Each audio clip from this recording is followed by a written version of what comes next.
ময়না তার স্বামী, শাশুড়ি মা এবং শ্বশুর মশাই সে একটি শহরে থাকে। তার এক ননদও আছে, যদিও সে বিবাহিত। ময়না রান্না করতে ভীষণ ভালোবাসে। সে অসুস্থ থাকুক কিংবা ক্লান্ত থাকুক, প্রত্যেকদিন তাকে একটা আইটেম হলেও রান্না করতেই হয়। তার এই এত বড় শ্বশুরবাড়ির মধ্যে তার সবচেয়ে পছন্দের জায়গা ছিল রান্নাঘর। সকালবেলা ঘুম থেকে উঠেই সেই যে ময়না রান্নাঘরে ঢোকে, তারপর একেবারে রাতের খাবার বানিয়ে সে রান্নাঘর থেকে বেরোয়। সব ঠিকই চলছিল। হঠাৎই একদিন তার ননদ এবং তার স্বামী অনির্বাণ ময়নার শ্বশুরবাড়িতে আসে। দেখো মা, আমি জানি এরকম ভাবে হঠাৎ করে এসে এই কথাটা বলা আমার মোটেই উচিত হবে না, কিন্তু আর আমাদের কাছে সত্যি কোনো উপায় নেই। কি কথা? কি এমন বলবি যার জন্য আগে থেকে এত ভূমিকা দিতে হচ্ছে? যা বলার তাড়াতাড়ি বল। এই বাড়িটা তো আমার আর ভাইয়ের নামে সমান ভাগে ভাগ হবে, তাই আমি চাই এই রান্নাঘর থেকে উঠানের দিকটা তোমরা পুরোটাই আমার নামে লিখে দাও। রান্নাঘরের দিকটা মানে? তাহলে আমরা রান্না কোথায় করব? তুমি হঠাৎ করে এমন সিদ্ধান্ত কেন নিচ্ছ দিদি ভাই? একটু ভেবেচিন্তে কথা বলো। আমার যা ভাবার ছিল ভাবা হয়ে গেছে। অনির্বাণের ব্যবসায় ভীষণ অবনতি হচ্ছে, তাই আমি ঠিক করেছি বাড়ির এই দিকটাই আমি নিজের মতো একটা নতুন ব্যবসা শুরু করব। তাই আমার এই দিকটাই চাই। তুমি ব্যবসা করো না, এত তো জায়গা আছে। শুধু শুধু রান্নাঘরটা কেন নিয়ে নেবে বলছো? এরকম করো না দিদি ভাই।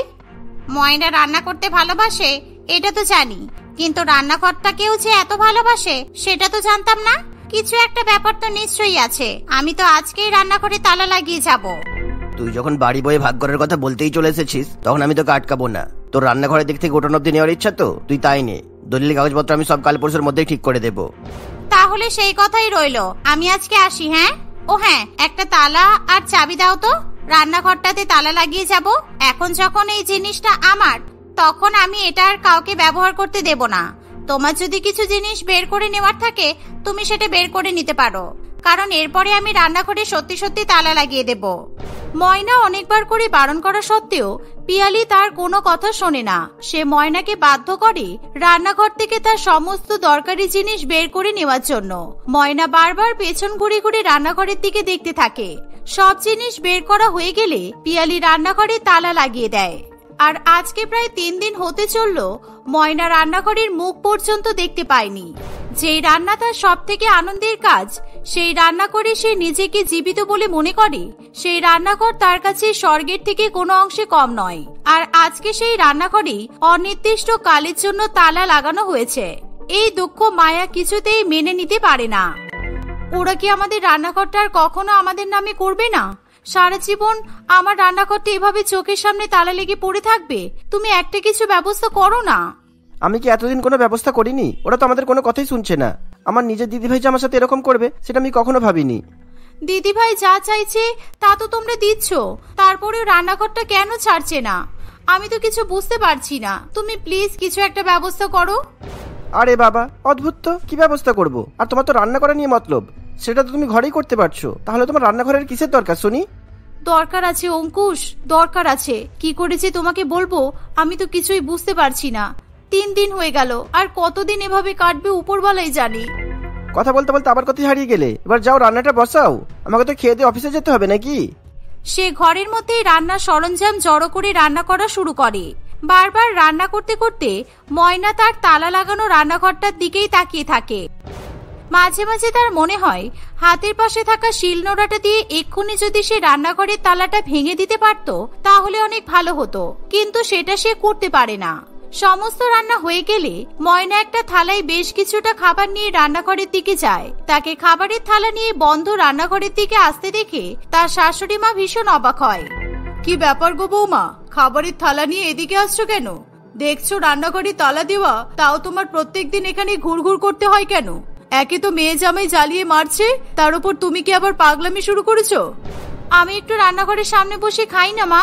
আগে তো বেশিরভাগ সময়টা আমার রান্নাঘরেই কাটতো, কিন্তু এখন তো সেটা পারছি না। আমি যেটা পারছি, যতটুকু পারছি সেটা একটু করতে দিন। যেই জিনিসটা তোমার পাওয়ার নয় সেই জিনিসটা সামনে এভাবে বসে থেকে নিজেকে কষ্ট দেওয়ার তো কোনো মানে হয় না। তুমি তো শুনেছো তোমার ননদ বলে গেছে এই রান্নাঘরের দিক থেকে উঠোন পর্যন্ত পুরো ভাগটা ও নেবে, তবুও তুমি মায়া কাটাতে পারছো না। রান্নাঘরের মায়া কাটাতে পারলেও মানুষের মায়া তো কাটাতে পারছি না আমি। ওই রান্নাঘরের মধ্যে যে একটা জলজ্যান্ত মানুষ আটকে পড়ে আছে, সেটা তুমি কাউকে বলতেও পারছি না। কি বোকার মতো ফ্যালফ্যাল করে রান্নাঘরের দরজার দিকে তাকিয়ে আছো? যাও থালাটা নিয়ে এখান থেকে। সবাই মিলে একেবারে আমাদের বুড়ো বুড়িকে পাগল করে দিচ্ছে। এই বলে রাগে গজগজ করতে করতে কুসুম দেবী সেখান থেকে চলে যায়। মায়া তালা লাগানো রান্নাঘরের দরজায় কান লাগিয়ে ভেতর থেকে কথা শোনার চেষ্টা করে। কোনো সারা শব্দ না পেয়ে সে বেশ ভয় পেয়ে যায়। হালকা হালকা করে দরজায় টোকা মেরে ময়না জানান দিতে থাকে সে বাইরেই আছে, কিন্তু তবুও ভেতর থেকে কোনো রকমের সারা শব্দ আসে না। এবার ময়না বেশ ভয় পেয়ে যায়।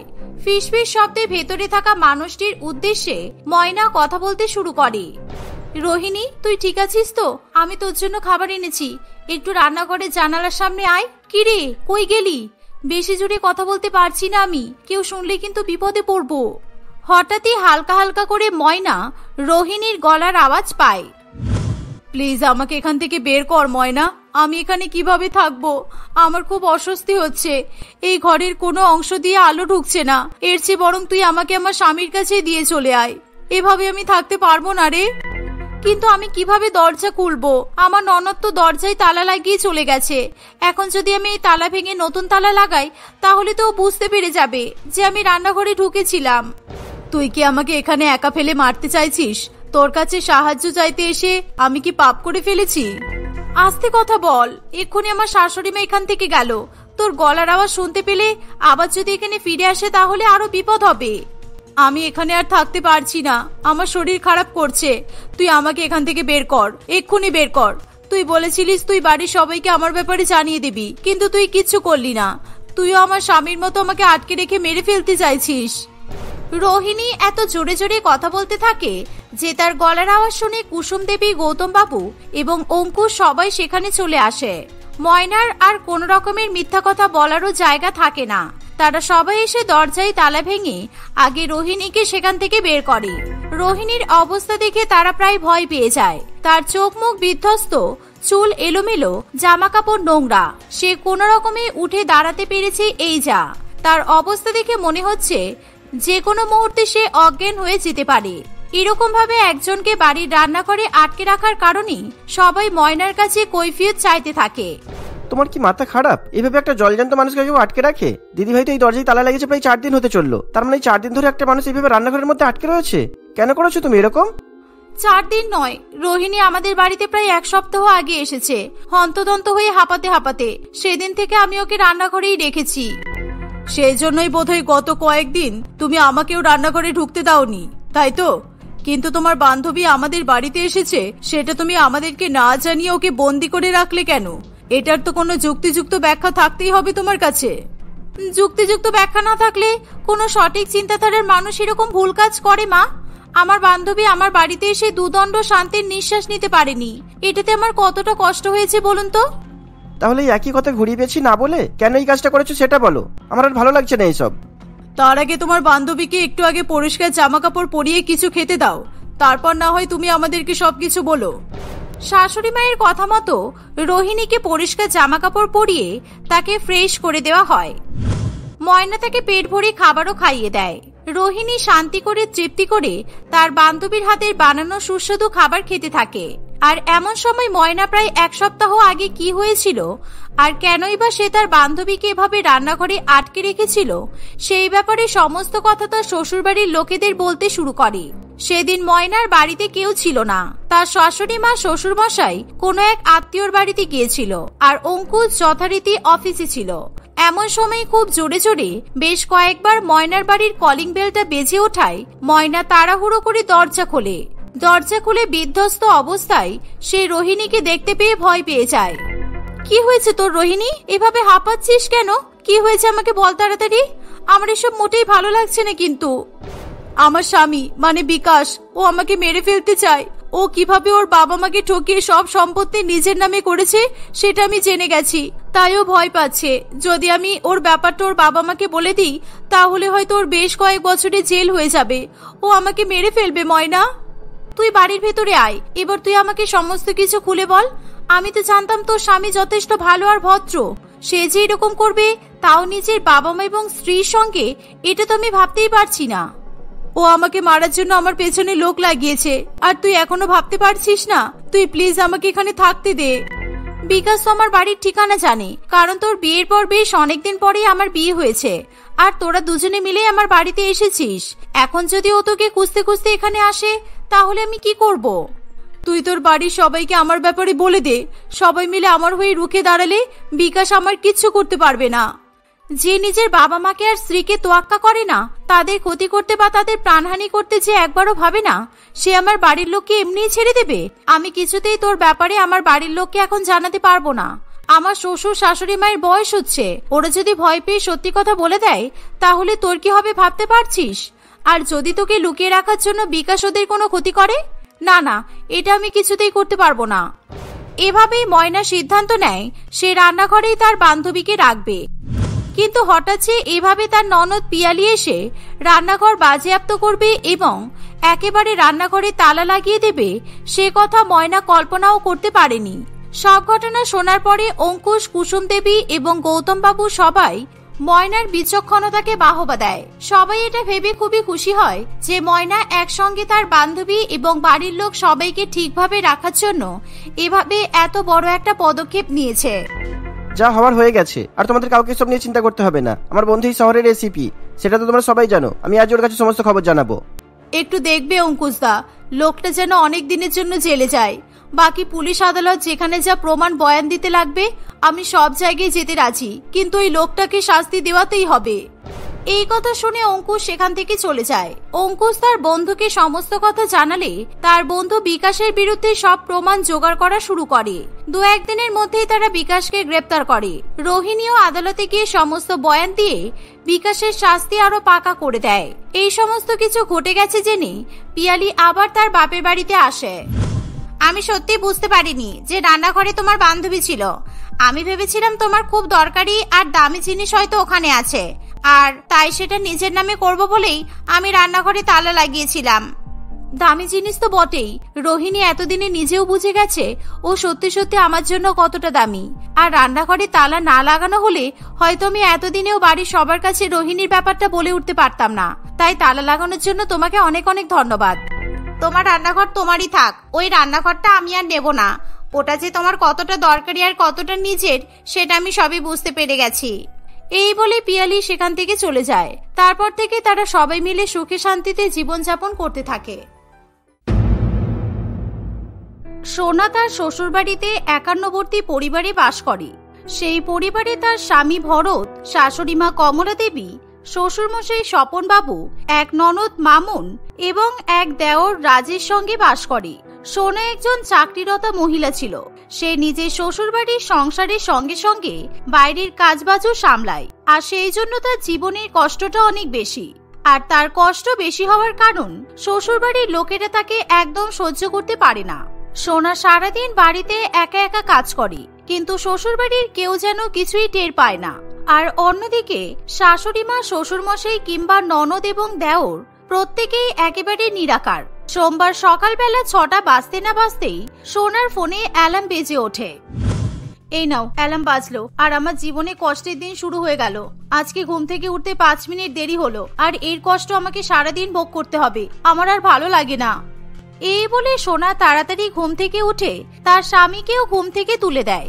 আর তার স্বামী বিছানা ছেড়ে উঠে পড়লে সোনা ঘর গুছিয়ে ফেলে এবং বিছানা ঘর গোছাতে গোছাতে তার আরো আধ ঘন্টা সময় লেগে যায়। কিন্তু সে যখন বাথরুমে যাবে তখন সে দেখে যে তার স্বামী আগে থেকেই বাথরুমে বসে আছে। ভরত, আমি তোমাকে কতবার বললাম আজকে আমি আগে বাথরুমে যাব, না হলে আমার কাজ করতে দেরি হয়ে যাবে, কিন্তু তুমি আমার কথা শুনলে না। তোমার ঘর গোছানো কখন কমপ্লিট হবে তারপর তুমি বাথরুমে যাবে? আমি সেই জন্য বসে থাকবো নাকি? আজকে আমার অফিসে একটা ইম্পর্টেন্ট মিটিং আছে, সুতরাং আমার ফ্রেশ হওয়া হয়ে গেলে তারপর তুমি ফ্রেশ হয়ে নিও, বুঝেছো?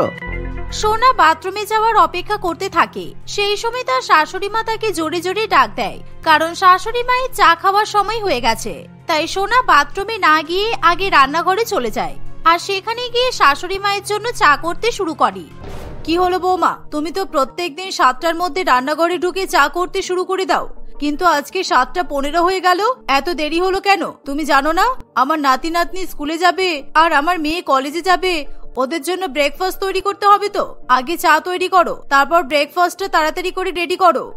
হ্যাঁ মা, আপনি বসুন, আমি এক্ষুনি আপনাকে চা করে দিচ্ছি, আর ওদের ব্রেকফাস্টও আমি রেডি করে দিচ্ছি। এই বলে সোনা তাড়াতাড়ি করে তার শাশুড়ি মায়ের জন্য চা করতে শুরু করে। সেই সাথে সে তার ছেলে মেয়ে এবং ননদের জন্য চিড়ের পোলাও রান্না করে। সকালে রান্নার কাজ সম্পূর্ণ হতে না হতেই সোনা শ্বশুর মশাই তাকে ডাক দেয়। তাই সোনা পরীকে মরি করতে করতে শ্বশুর মশাইয়ের কাছে দৌড়ে যায়। বৌমা, তুমি বাড়ির সকলের জন্য খেয়াল রাখতে রাখতে আমার কথা তো ভুলেই যাও দেখছি। কারণ তুমি ভালো করেই জানো যে আমি প্রত্যেকদিন সকালবেলা পেট পরিষ্কার করার জন্য ইসবগুল সেবন করি, কিন্তু তুমি প্রত্যেকদিনের মতো আজকেও আমাকে ইসবগুল দিতে ভুলে গেছো। না বাবা, আমি আপনাকে কিছুই দিতে ভুলিনি। আসলে আপনাদের সংসারে এত কাজ তো, তাই আমি কোনটার পর কোনটা করব মাঝে মধ্যে বুঝে পাই না। কারণ আমি যেমন ঘরেও কাজ করি তেমন বাইরেও কাজ করি। সুতরাং আপনি একটু অপেক্ষা করুন, আমি এক্ষুনি আপনার জন্য ইসবগুল নিয়ে আসছি। এই বলে সোনা তার শ্বশুর মশাইকে ইসবগুল নিয়ে এসে দেয়। এভাবে সকাল 7টা থেকে 9টা পর্যন্ত সংসারের পেছনে খাটতে খাটতেই সোনার জীবন একেবারে কয়লা হয়ে যায়। প্রথমে শাশুড়ি মাকে চা করে দেওয়া, তারপর শ্বশুর মশাইয়ের সেবা করা, নিজের ননদের জন্য ব্রেকফাস্ট তৈরি করা, স্বামীর অফিসের লাঞ্চ বক্স প্যাক করা, আর শুধু তাই নয়, শ্বশুর মশাই এবং শাশুড়ি মায়ের দুপুরের খাবারও রান্না করা, নিজের ছেলে মেয়েকে রেডি করে স্কুলে পাঠানো, তারপর আবার ছোট দেওর জিম করতে যাবে বলে তার প্রোটিন শেক তৈরি করা। এসব করে করে সোনার জীবন একেবারে শেষ হয়ে যায়। আর প্রত্যেক দিনই বাড়ির কাজকর্মের চাপে পড়ে অফিসে যেতে সোনার দেরি হয়ে যায়। এ বাবা, আজকেও 10টা বেজে গেল। তার মানে আজকে আমি 10টা 5-এর ট্রেনটা মিস করে দিলাম। দেখি ভরতকে বলি, আমাকে যদি গাড়ি করে অফিসে ছেড়ে দেয় তাহলে খুব ভালো হবে। এই বলে সোনা তার স্বামীর কাছে যাবে, সেই সময় সে দেখে যে তার স্বামী ছেলে মেয়েকে গাড়িতে বসিয়ে হুহু করে গাড়ি নিয়ে তার সামনে দিয়ে অফিসে বেরিয়ে যাচ্ছে। দূর, একেবারে ফাটা কপাল।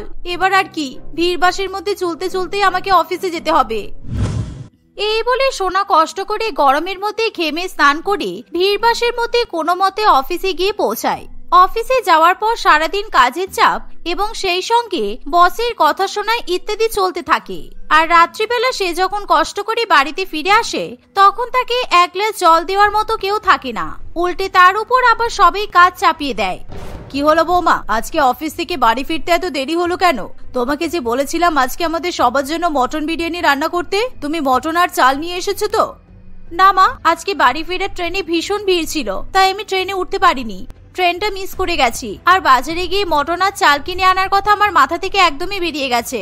আপনি আপনার ছোট ছেলেকে বলুন, ও এনে দেবে। তারপরে আমি আপনাদের জন্য মটন বিরিয়ানি রান্না করে দিচ্ছি। সোনার এই কথা তার দেওর রাজ শুনে ফেলে।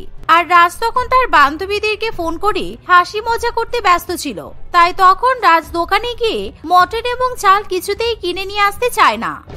না না, আমি এখন দোকানে যেতে পারবো না বৌদি, কারণ আজকে জিম করে আমার হাতে পায়ে খুব ব্যথা হয়েছে, তাই তুমি দোকান থেকে নিয়ে এসো। আর মা, আমি কিন্তু রাত্রে 9টা বেজে গেলে আর খাবো না বলে দিলাম, তাই বৌদিকে যা নিয়ে আসে তাড়াতাড়ি দোকান থেকে গিয়ে নিয়ে আসতে বলো। এই বলে রাজ ঘরে চলে যায়। আর সোনারও কিছু করার থাকে না। সে অফিস থেকে এসে এক গ্লাস জলও খেতে পারেনি, তার আগেই তাকে বাজারে চলে যেতে হয় এবং বাজার করে নিয়ে এসে সবার জন্য রাত্রিবেলায় মটন বিরিয়ানি রান্না করতে হয়। আর অন্যদিকে সেই সময় তার ননদ এবং শাশুড়ি মা বসে বসে টিভিতে সিরিয়াল দেখে এবং হাসাহাসি করতে থাকে। মা দেখো, আজকে সিরিয়ালটা কিন্তু ব্যাপক ইন্টারেস্টিং হচ্ছে, আর তার সাথে বাইরে বৃষ্টিও পড়ছে। একটু পরে আবার বৌদি মটন বিরিয়ানি খেতে দেবে। আজকে সন্ধ্যেটা একেবারে জমে গেল। এখন যদি বৌদি পেঁয়াজি করে দিত তাহলে তো আরো ভালো হতো, বলো? হ্যাঁ, তোর বৌদি তো রান্নাঘরেই আছে, ওকে পেঁয়াজি করে দিতে বল, ও করে দেবে। মামুন তার মায়ের কথা শুনে রান্নাঘরে চলে যায় এবং তার বৌদিকে পেঁয়াজি ভেজে দেওয়ার জন্য অর্ডার করে। এর ফলে সোনা রেগে গেলেও তার কিছু করার থাকে না। সে তার ননদের জন্য আবার পেঁয়াজি ভাজতে শুরু করে। আর ততক্ষণে সোনার দুই ছেলে মেয়ে হোমওয়ার্ক করানোর জন্য মায়ের কাছে এসে আবদার করতে শুরু করে। তাই সোনা তখন ঘরে গিয়ে তার ছেলে মেয়েকে হোমওয়ার্ক করাতে বসে পড়ে। অন্যদিকে সোনার স্বামী তখন বসে বসে ল্যাপটপে কাজ করতে ব্যস্ত। বাড়িতে এতগুলো হাত থাকা সত্ত্বেও সোনাকে সাহায্য করার মতো একটা হাতও নেই। ফলে সকালবেলা উঠে বাড়ির কাজ করে অফিসে যাওয়া, আবার বাড়ি থেকে এসে সংসারের কাজকর্ম করা, এরকম কষ্ট সহ্য করার ক্ষমতা সোনার দিন দিন কমতে থাকে। ব্যস্ত সবাই, রাত্রিবেলা সবাই মিলে গিলে ঘুমিয়ে পড়েছে। আর এখন 11:30 বাজে। এখন আমি জল খাবো। অফিস থেকে এসে জল পর্যন্ত খাওয়ার সময় পাইনি। তারপর জল খেয়ে রান্নাঘর ঘষে মেজে পরিষ্কার করতে হবে। কেন যে মা আমাকে এমন পরিবারে বিয়ে দিল কি জানি, জীবনটা একেবারে শেষ হয়ে গেল। এই বলে সোনা ফ্রিজ খুলে জল খেতে যাবে, তখন সে দেখে যে ফ্রিজে ঠান্ডা জলের একটাও বোতল নেই। আসলে তার পরিবারের কেউ জল ভরে রাখেনি। তাই সে অ্যাকোয়াগার্ড থেকে গ্লাসে করে গরম জল খায়, আর তার চোখ দিয়ে গড়গড় করে জল পড়ে। পরের দিন সকালবেলা ঘুম থেকে উঠে বউয়ের জীবনে আবার কষ্ট শুরু হয়ে যায়, তার প্রাত্যহিক জীবনে সংসারের কাজ এবং অফিস। এভাবেই দেখতে দেখতে কিছুদিন কাটে। একদিন, মা, বৌদি কিন্তু অফিস থেকে এসে রাত্রিবেলা রান্না করতে অনেক সময় নিচ্ছে। আজকে বৌদিকে বললাম যে একটু ফ্রাইড রাইস আর চিলি চিকেন করে দাও, কিন্তু বৌদি আমার কথা শুনলো না জানো। আজকে তোর বৌদির কপালে ভীষণ ঝাড় লেখা আছে, কারণ তোর বৌদি অফিস থেকে বাড়ি ফিরে আসার পর সংসারের প্রতি গাফিলতি করছে। এই বৌমা, কোথায় গেলে? তাড়াতাড়ি এখানে এসো তো। কি হলো, কানে কথা যাচ্ছে? কমলা দেবীর ডাক শুনি সোনা তাড়াতাড়ি করে রান্নাঘর থেকে বেরিয়ে আসে, আর কমলা দেবী এবং তার মেয়ে দুজনে মিলে সোনাকে বকাবকি করতে শুরু করে দেয়। আপনারা তো আমাকে বকাবকি করছেন, কিন্তু তার আগে আপনারা কি আমাকে একবারও বলেছেন যে পুষ্পা বাসন মাজতে আসেনি? এই সকালবেলা রান্না করে এক পাহাড় বাসন রান্না করে ফেলে রেখে গিয়েছিলাম, আর এখনো তো সেই এটো বাসনগুলো রান্না করে পড়ে আছে। সেই সকাল থেকে এখনো পর্যন্ত বাসনগুলো মাজা হয়নি। হ্যাঁ, বাসন মাজা হয়নি তাতে কি হয়েছে? তুমি বাসন মেজে তাড়াতাড়ি রান্না করো। এখন তোমার জন্য কি আমি আর আমার মেয়ে বাসন মাজতে বসবো নাকি? আর কালকে দুপুরবেলা পুষ্পা আমাকে বলে গিয়েছিল যে ও কাজে আসতে পারবে না, কিন্তু আমি তোমাকে বলতে ভুলে গেছি। যাও, তাড়াতাড়ি করে বাসন মেজে ফ্রাইড রাইস আর চিলি চিকেন রান্না করে দাও। শাশুড়ি মায়ের এমন ধমক শুনি সোনা ভীষণ পরিমাণে রেগে যায়, আর সে এরকম কষ্ট সহ্য করতে পারে না। তবুও সে রান্নাঘরে গিয়ে বাসন মাজতে শুরু করে। আর বাসন মেজে সে যখন ফ্রাইড রাইস এবং চিলি চিকেন রান্না করবে, তখন সে মনে মনে অভিসন্ধি করে নেয় যে এবার তার একান্নবর্তী পরিবারকে শিক্ষা দেওয়ার সময় এসে গেছে। আজকে সবাইকে এমন ফ্রাইড রাইস আর চিলি চিকেন রান্না করে খাওয়াবো যে কোনোদিনও আমার কাছে কেউ রান্না করা খাবার খেতে চাইবে না। আর আমি জীবনেও আর রান্না করব না, কারণ আমাকে জীবনে অনেক কষ্ট সহ্য করতে হচ্ছে। আমি আর পারছি না এসব সহ্য করতে। কিছুক্ষণ পর সোনা যখন ফ্রাইড রাইস এবং চিলি চিকেন রান্না করে সবাইকে পরিবেশন করে, তখন তার ছোট দেওর এবং শ্বশুর মশাই বাইরে থেকে আড্ডা মেরে সবে বাড়িতে ফিরে আসে, আর তারা সবাই একসঙ্গে চিলি চিকেন এবং ফ্রাইড রাইস খেতে বসে পড়ে। ওরে বাবা, বৌদি তুমি চিলি চিকেনে কি ঝাল দিয়েছো? আমি তো কিছুতেই এত ঝাল চিলি চিকেন খেতে পারছি না। ওরে বাবা রে বাবা, কি ঝাল! আমাকে এক গ্লাস জল দাও। বাবা রে বাবা, ঝালে মরে যাচ্ছি আমি। বৌদি, তুমি ভালো করেই তো জানো আমাদের বাড়ির কেউ এত ঝাল সহ্য করতে পারে না। তোমার এতদিন রান্না করতে কোনো ভুল হয়নি, কিন্তু তুমি আজকে রান্নাতে ভুল করে বসলে কেন? আমরা কিছুতেই তোমার এই রান্না করা খাবার খাবো না। তুমি এক্ষুনি যাও আর আমাদের জন্য ভালো করে আবার চিলি চিকেন আর ফ্রাইড রাইস রান্না করে নিয়ে এসো। এই জন্যই বলে বাড়ির বউকে বাড়ির বাইরে কাজ করতে দিতে নেই, সবসময় সংসারের মধ্যেই ব্যস্ত রাখতে হয়, না হলে রান্না বান্নায় কিংবা ঘর গোছাতে। শাশুড়ি মায়ের এমন কথা শুনি সোনার সহ্য ক্ষমতা একেবারে পার হয়ে যায়, আর সে তার মনের কষ্ট মুখ ফুটে চিৎকার করে বলতে শুরু করে দেয়। বেশ করেছি, আমি ভুল করেছি। আমি ঝাল দিয়ে তোমাদের জন্য ইচ্ছা করে চিলি চিকেন রান্না করেছি। আমি চাই তোমাদের মুখ একেবারে ঝাল লেগে পুড়ে যাক। আর সবাই শোনো, তোমরা আমার শ্বশুর বাড়ির লোক নয়, তোমরা অমানুষ। প্রত্যেকদিন সকালবেলা ঘুম থেকে উঠে আমি গরুর মতো সংসারের পেছনে খাটি, তারপর নিজের ছেলে মেয়েকে তৈরি করে স্কুলে পাঠাই। এত বড় আদ্যা আমরা ননদ আর দেওরকে সেবা করি, কিন্তু তোমাদের তো একবারও মনে হয় না যে বাড়ির বউকে একটু হাতে হাতে সাহায্য করা উচিত। তারপর অফিস থেকে আসার পর আবার সংসারের কাজে লেগে যায়। এত কষ্ট আমি সহ্য করতে পারছি না আর। এবার তোমরা যদি আমার হাতে হাতে কাজ করতে সাহায্য না করো, তাহলে আমি বাপের বাড়িতে চলে যাব। শ্বশুর বাড়িতে থেকে এত কষ্ট করার থেকে বাপের বাড়িতে থাকা অনেক ভালো। সোনার মুখে এরকম প্রতিবাদ শুনি সকলে একেবারে লজ্জা পেয়ে যায়, আর তারা চুপ করে মাথা নত করে থাকে। এতদিনে যে তারা হাতের উপর হাত রেখে বসে বউয়ের সেবা নিচ্ছিল, সেই জন্য তারা লজ্জার চোটে বউয়ের দিকে তাকাতে পারে না, আর তারা মনে মনে নিজেদের ভুল বুঝতে পারে। তুমি ঠিকই বলেছো বৌমা, তোমার কষ্ট আমরা কেউ বুঝতে পারিনি। তুমি চিন্তা করো না, আমরা এবার থেকে প্রত্যেকদিন তোমার হাতে হাতে সাহায্য করব, আর মামুন তোমার ছেলে মেয়ের পড়াশোনার দায়িত্ব নেবে, স্কুলে যাওয়ার জন্য তৈরি করে দেবে, আর তোমার বর ঘুম থেকে উঠে বিছানা গোছাবে, আর আমি সারাদিন ধরে সবার জন্য রান্না করব। তুমি আরাম করে অফিস করতে পারবে এবার, ঠিক আছে? সবাই কমলা দেবীর কথায় তাল মেলায়, আর সোনা মনে করে এবার তার কষ্টের দিনের অবসান ঘটেছে। পরের দিন সকালবেলা ঘুম থেকে উঠে সে দেখে যে তার শাশুড়ি মা বৌমার অফিস যাওয়ার আগেই টিফিন রেডি করে রেখেছে, আর তার ননদ এসে বৌদিকে চা দিয়ে গেছে। এই দেখে সোনা খুবই খুশি হয়। তুমি চিন্তা করো না সোনা, যাও বাথরুমে গিয়ে ফ্রেশ হয়ে নাও, আমি খাট গুছিয়ে দিচ্ছি আর ঘর গুছিয়ে দিচ্ছি। এই বলে সোনার স্বামী ঘর গুছিয়ে দেয়, এবং সোনা ফ্রেশ হয়ে বাইরে বেরিয়ে এসে শাশুড়ি মায়ের হাত থেকে টিফিন নিয়ে খুশ মেজাজে তাড়াতাড়ি করে অফিসে চলে যায়। আর অফিসে যাওয়ার সময় তার স্বামী তাকে গাড়ি করে নিয়ে যায়। আর সে যখন অফিস থেকে বাড়ি ফিরে আসে, তখন সে দেখে যে তার ছোট দেওর তার জন্য ঠান্ডা জল নিয়ে এসে দিয়েছে। অন্যদিকে তার ননদ ছেলে মেয়েকে হোমওয়ার্ক করাচ্ছে। শাশুড়ি মাও রাত্রিবেলা রান্না করতে ব্যস্ত। এই দেখে সোনা প্রচন্ড পরিমাণে খুশি হয়। এভাবেই সোনার জীবনে সুখ শান্তি ফিরে আসে।